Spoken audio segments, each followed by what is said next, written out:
Bonjour à tous, je m'appelle Aurélie Pisato, je suis avocat au barreau d'Épinal depuis 20 ans maintenant. Mon domaine d'activité est principalement du droit de la famille, du droit, on va dire, civil général, du droit pénal et aussi j'exerce aussi devant le juge des enfants, dans des situations d'assistance éducative. Alors c'est un métier que vous connaissez puisqu'il est plutôt médiatique. Bon, vous imaginez bien que dans la vie de tous les jours, c'est pas tout à fait ce qu'on peut voir dans les médias, dans les films et autres fictions. C'est un métier qui est plutôt exigeant, c'est le moins qu'on puisse dire, puisque ça réclame beaucoup, quand même beaucoup de temps, beaucoup de réflexion, beaucoup de travail. Et c'est un métier aussi qui est exigeant humainement. Vous êtes fatalement confronté à des situations très difficiles, des personnes en situation de détresse. Et c'est vrai qu'il faut pouvoir supporter tout cela.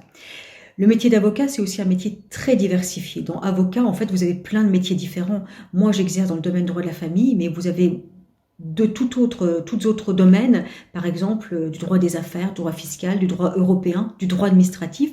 C'est des métiers, mais carrément différents en fait du mien.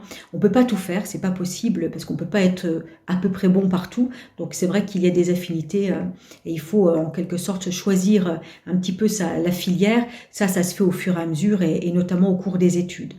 Alors concernant les études, pour vous donner mon expérience personnelle, moi j'ai fait un bac littéraire, je suis entrée à la fac de droit de Nancy.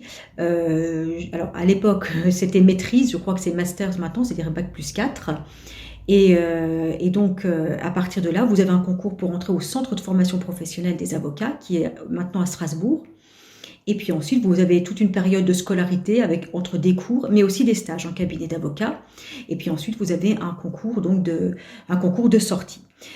Une fois que vous avez réussi, que vous avez votre diplôme, vos certificats d'aptitude à la profession d'avocat, vous rentrez dans un cabinet d'avocat. C'est pour ça qu'il est important de faire des stages. Et vous pouvez même faire des stages, c'est recommandé pendant votre scolarité. Vous rentrez dans un cabinet d'avocat où vous apprendrez votre métier. Et notamment, vous pourrez acquérir comme cela de l'expérience. Il y a que ça, en fait, qui fait qu'on devient à peu près bon dans ce métier-là. C'est au fur et à mesure des années, donc c'est assez long. C'est un métier donc, qui est, comme je vous l'ai dit, vraiment passionnant, mais qui est encore une fois assez, enfin, pour le moins exigeant. Et voilà ce que je voulais vous présenter. C'est sûr que le mieux est encore de faire des stages. Ça permet de se rendre compte au mieux de cette situation, de ce métier-là. Bonne journée à tous.